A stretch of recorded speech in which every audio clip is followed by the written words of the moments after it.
오늘의 주제가 이제 용서입니다. 십자가의 그 은총이 바로 이 용서의 의미가 아닌가 싶습니다. 베드로가 주님을 향하여 나의 죄를 범한 자를 몇 번이나 용서하여 주리까라고 물었더니 예수님께서 7번을 70번씩이라도 해 주어야 한다라고 이야기를 했습니다.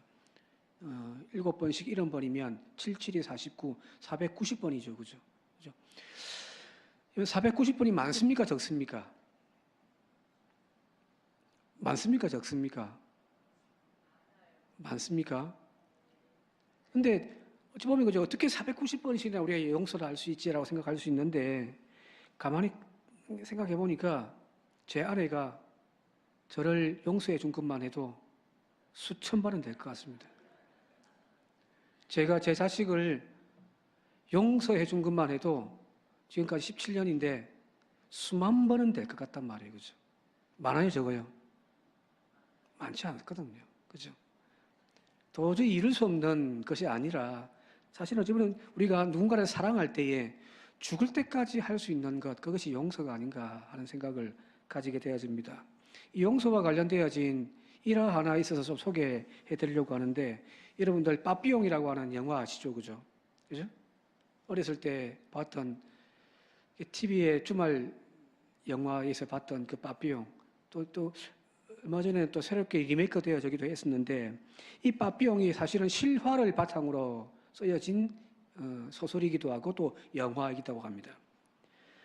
원래 이 빠삐용을 적었던 이 작가가 자신애가 경험했던 감옥 생활 그리고 탈옥 생활을 자기의 자서전을 적었던 것이 바로 이 빠삐용이라고 하는 소설입니다. 신라의 내용은 이렇습니다. 1931년도에 당시 25살이었던 프랑스의 앙리라고 하는 이 청년이 군대를 졸업하고 이제 25살 때 파리로 가서 이제 생활을 하다가 청년 시절이 있다 보니까 이 범죄 조직과 연루되어져 가지고 갱단 생활을 했답니다. 그러다 보니 뭐 이런저런 범죄도 저질렀겠죠, 그죠? 자, 그러다 어느 날 술집에서 술 먹고 있는데 그 근처에서, 가까운 근처에서 남자 하나가 죽는 그 살인 사건이 발생하게 되어지는 거예요. 근데 그 당시 실적에 눈이 어두웠던 검사 하나가 이 갱단에서 활동하고 있는 이 앙리를 주목해가지고 이 사람이 살인죄인이다라고 누명을 덮어씌워버린 거예요. 그리고 이제 거짓 증언을 세워가지고 법정에서도 거짓 증언을 하게 해가지고 실제로 1933년에 법원에서 종신형이 때려져 버립니다. 실제로 자기가 죽인 거 아니에요. 근데 그 검사 때문에 또 그 거짓 증언에 앞장서서 법원에서 증언하는 바람에 자기가 억울하게 누명을 씌워져 가지고 그 당시에 프랑스의 해외 감옥이었던 가하나라고 하는 그 감옥에다가 이제 유배되어져 가지고 이제 그 종신형으로 거기서 이제 수감되어진 겁니다. 자, 이 앙리가 얼마나 억울했겠습니까, 그죠? 그러면서 내 인생을 망친 그 검사 새끼, 그리고 그 거짓 증언했던 그 인간, 내가 반드시 복수하겠다라고 하는 마음 가지고 실제로 9번씩이나 탈출을 시도했단 말이에요.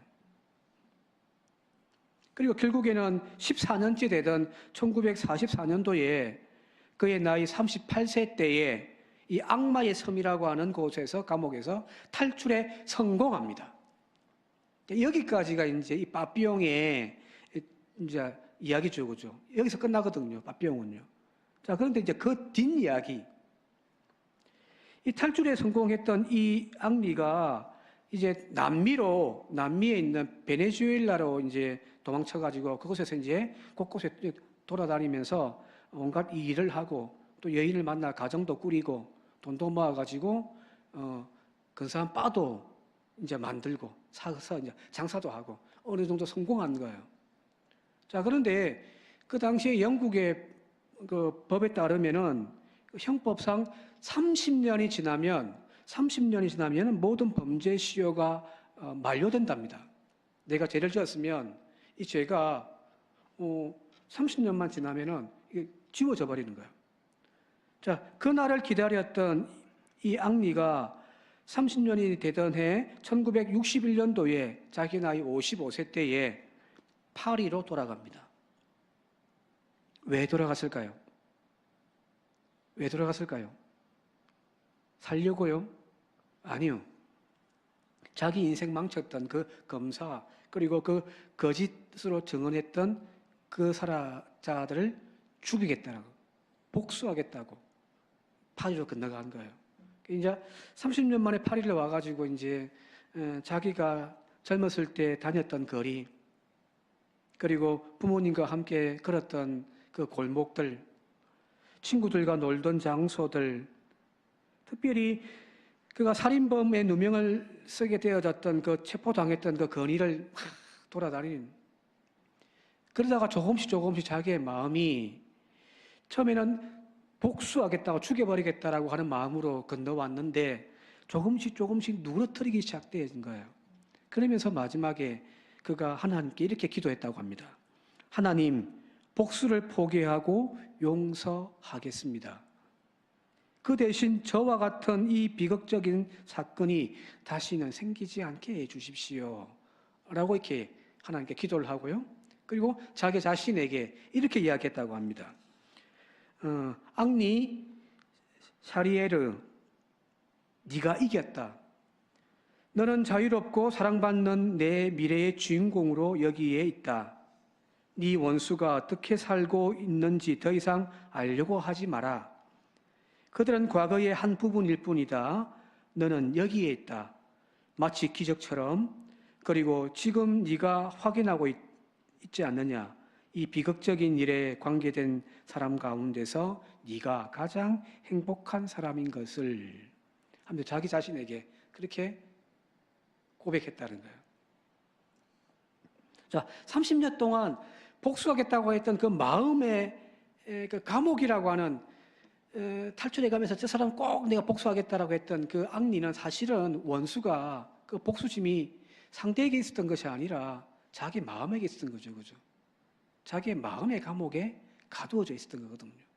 그러다가 이제 30년 만에 파리에 가서 앞서 이야기했던 대로 거리를 거니면서 용서함을 통하여 자기를 그 감옥에서 이제 나오게 한 거죠.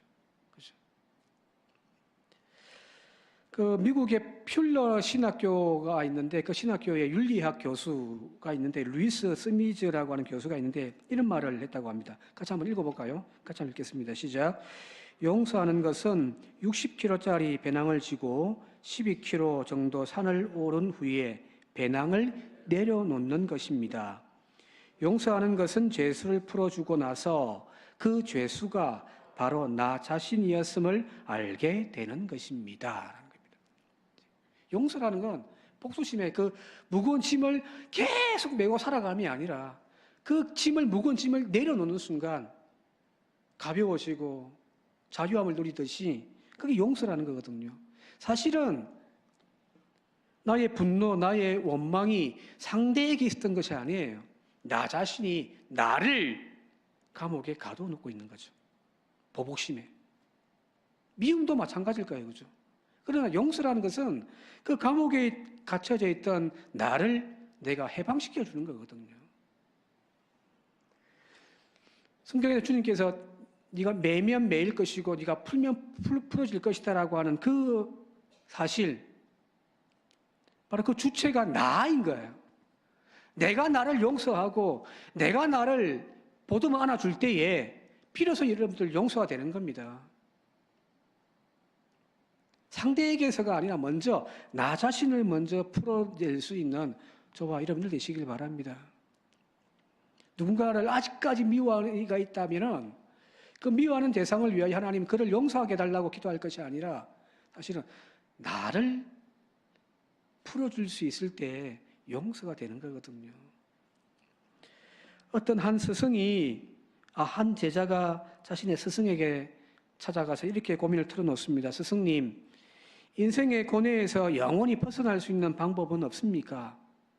그죠? 고뇌잖아요. 태어나서부터 죽을 때까지 불교에서는 우리의 인생을 고해라고 이야기를 한단 말이에요. 고통의 바다에 살고 있단 말이에요. 여기에서 벗어날 수 있는 방법은 없는가? 이 이야기를 들었던 이 스승이 제자를 이제 가만히 두고서 먼저 툭 걸어가 버리는 거예요. 급하게 이 제자도 그 스승의 뒤를 따라갔는데 어떤 숲에 딱 도착하더니 이 스승이 지금부터 너에게 인생의 고뇌를 벗어날 수 있는 내가 비법을 가르쳐 주마라고 이야기하고 난 다음에 갑자기 큰 나무에게 달려가더니 거기에 몸을 탁 붙어버리는 거예요. 그러면서 이제 그 나무에게 뭐라고 이야기를 하냐면은 큰 소리로 나란 말이야 이 미친 나무야 제발 좀 나를 놔줘 이러고 있는 거예요.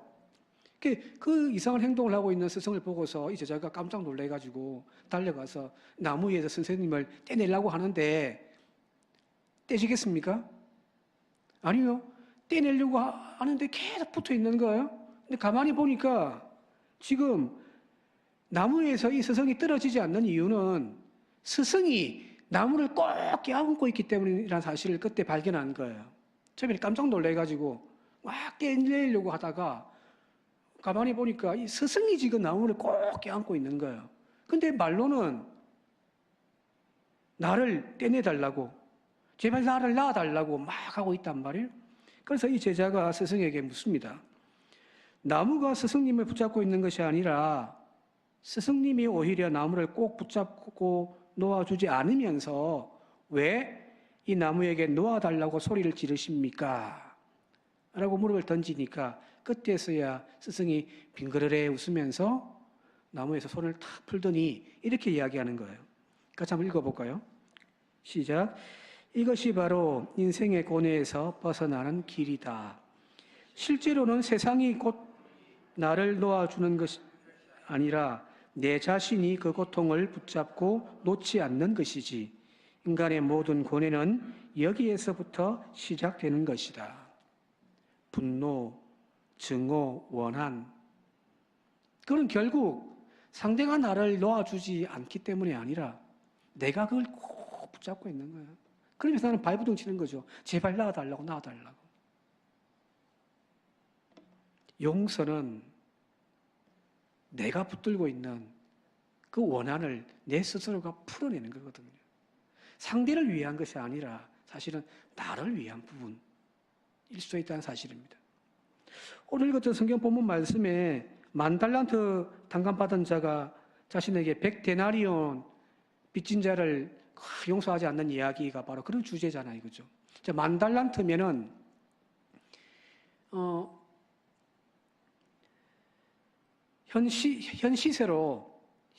금 시세로 하면은 어느 정도냐면은 48조입니다. 어마어마한 돈이에요. 지금 1g의 금 시세가 제가 오늘 설교 준비하면서 이렇게 찾아보니까 14만 4,700 얼마 되거든요. 그게 1만 달란트 이 금액은 말 그대로 한 48억 정도 된단 말이에요. 48조. 자, 그런데 그 주인이 자신의 그 빚을 이렇게 탕감해 주었습니다. 그리고 나오는 길에 자신에게 빚진 그 100데나니온, 데나니온이 뭐 하루 이제 일당이니까 100데나니온 정도 하면은 오늘 시세로 하루 일당 15만 원 잡으면은 대략 한 1,500만 원 정도 됩니다. 48억을 내가 탕감받았는데 나에게 한 1,500만 원 빚진 사람을 1,500만 원 48조요? 미안합니다. 또 집에 가면 또 혼나겠다. 48조 탕감받은 사람이 1,500만 원 빚진 사람을 막 용서해 주지 않으면서 뭐라고 했냐면은 28절 같이 한번 읽겠습니다. 28절 시작. 그 종이 나가서 자기에게 100데나리온 빚진 동료 한 사람을 만나 붙들어 목을 붙잡고 이르되 빚을 갚으라. 거기에 막 목을 쪼는 거예요. 그죠? 자, 여기 목을 쪼았다라고 하는 단어가 주목해 볼 필요가 있습니다. 목을 쪼았다라는 이 단어가 푸니고라고 하는 헬라어인데 이 푸니고란 말이 숨을 못 쉬게 하다 그런 뜻이거든요. 그래서 여러분 귀신 그 군대 귀신에 대한 이야기, 그가 이제 대지에 들어가 가지고 막 물에 뛰어 들어 가지고 다 질식사해 죽잖아요, 그죠? 그때 이 돼지들이 죽었다, 물에 뛰어 들어 가지고 질식사했다, 그 나온 단어가 이 푸니고거든요. 숨을 못 쉬는 거예요. 단순하게 멱살 잡았다 정도가 아니에요. 숨을 못 쉬게 하는 거예요. 근데 이 푸니고라고 하는 단어가 어디와 연결되어지냐면은 그 헬라어의 퓨뉴마라고 하는 단어와 연결되는 겁니다. 어원이 같아요. 같은 어원에서 나오는 거예요. 근데 이 퓨뉴마 하면은 보통 우리가 성령, 영을 이야기할 때에 퓨뉴마라고 하는 단어를 사용하거든요. 근데 이 본래 퓨뉴마라는 뜻은 어떤 뜻이냐면 숨이란 뜻도 가지고 있단 말이에요. 퓨뉴마는 숨을 쉬게 하는 것이고, 이 푸니고는 숨을 막게 만드는 반대의 개념이죠, 그죠? 그죠? 영, 이 푸뉴마라고 하는 단어가 구약 성경에 그 히브리어의 뭐가 똑같은 단어냐면은 네페쉬라고 하는 창세기에 하나님이 인간을 만들어 놓으시고 그 코에 생기를 후 불어넣었잖아요, 그죠? 그때 이 생기가 바로 이 네페시거든요. 이 네페시가 히브리 말 네페시를 헬라어로 번역하면 이 퓨뉴마가 되는 겁니다. 곧 숨이에요. 성령이 바로 그런 겁니다. 성령은 오늘 우리를 숨쉬게 하는 영입니다. 살리는 영이란 말이에요. 따라서 목을 잡았다라고 하는 히브리 말 이 푸니고라고 하는 단어, 단순하게 싸움박질하면서 멱살 잡았다 이런 뜻이 아니라 숨을 못 쉬게 했다. 이 말은 성령이 숨쉬게 하는 사역, 하나님께서 사람과 모든 생명에게 숨을 쉬게 하는 그 창조의 사역과는 정반대의 반하는 행위가 되어지는 거죠. 거기 용서하지 않는 거예요. 용서하지 못한다는 뜻이 바로 그런 뜻입니다. 여러분들 신앙생활이라고 하는 것이 뭘까요? 바로 숨쉬게 하는 거잖아요. 세상 가운데서 죽어가는 내 영혼이 하나님 앞에 나와서 하늘에 숨을 쉬는 것, 그게 신앙생활 아닌가요? 그죠? 성령의 충만함을 받는다라고 하는 것, 제일 마지막에 하려고 했는데 그냥 성령의 충만함을 받는다라는 것, 그것이 뭐 어떤 방언을 하고 기적을 행하고 어떤 병을 치유하고 그게 성령 충만이 아니에요. 그건 하나의 현상인 거지. 겉으로 드러나는 현상이지 성령의 충만이란 바로 숨의 충만이거든요. 생명의 충만인 거예요.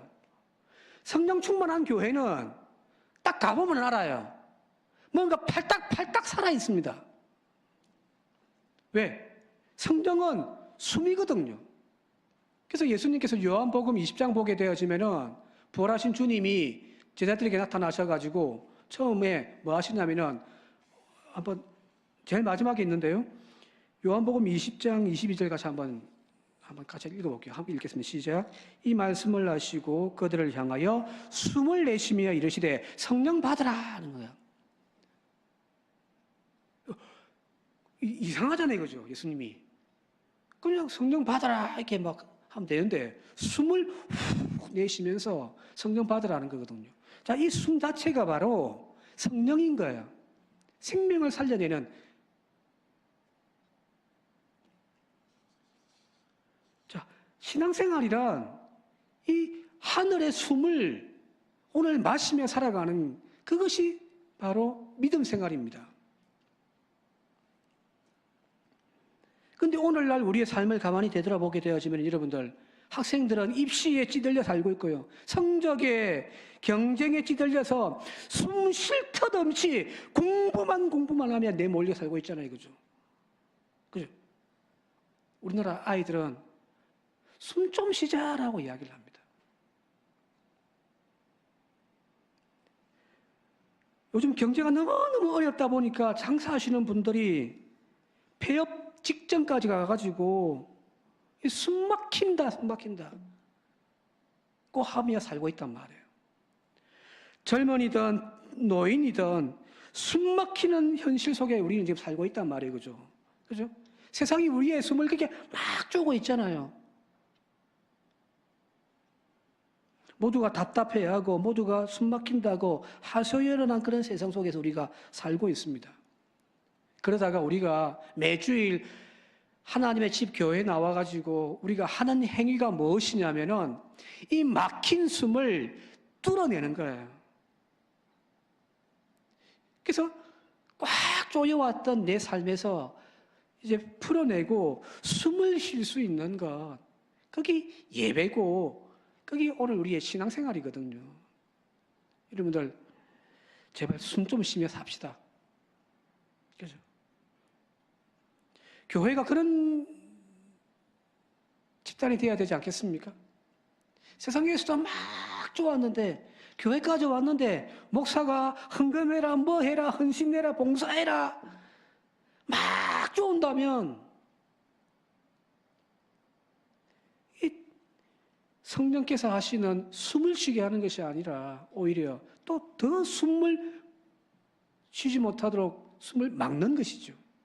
그죠?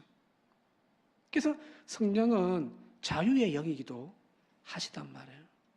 오늘 우리의 믿음 생활에 여러분들 다시금 우리 안에 살아 역사하시고 우리를 숨쉬게 하시는 그 하나님의 은혜를 경험하는 저와 여러분들 되시길 바랍니다.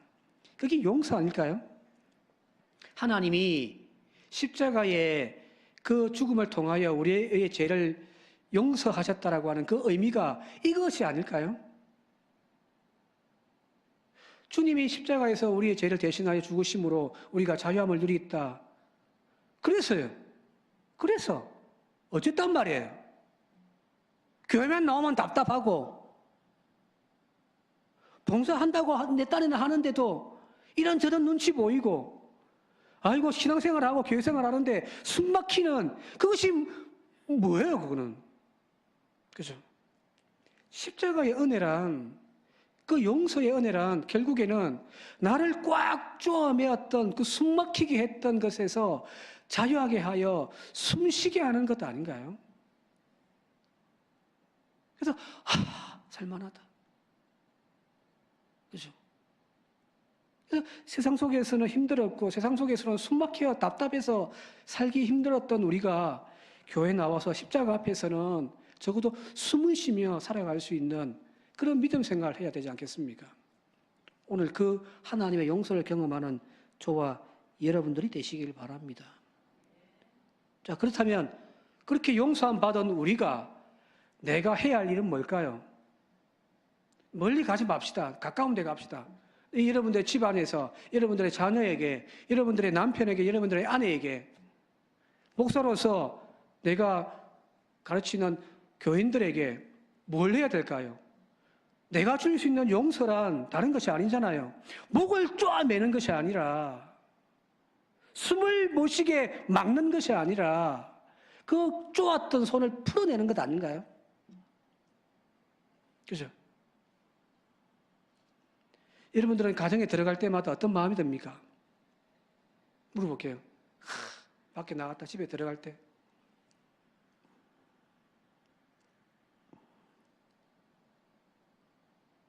숨이 탁탁 막히진 않습니까? 아니면 감사한 거고, 그죠?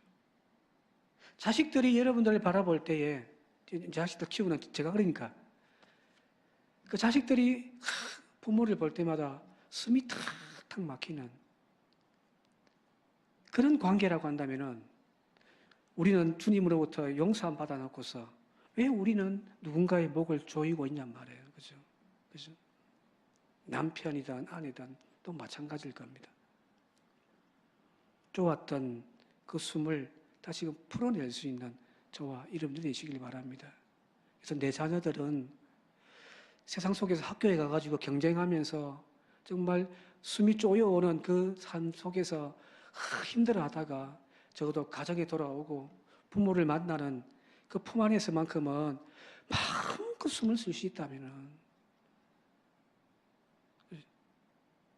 교인들이 다시 세상 속에서 막 경쟁하면서 답답해 왔던 삶을 적어도 교회에 와서만큼은 하면서 숨을 쉴 수 있다면은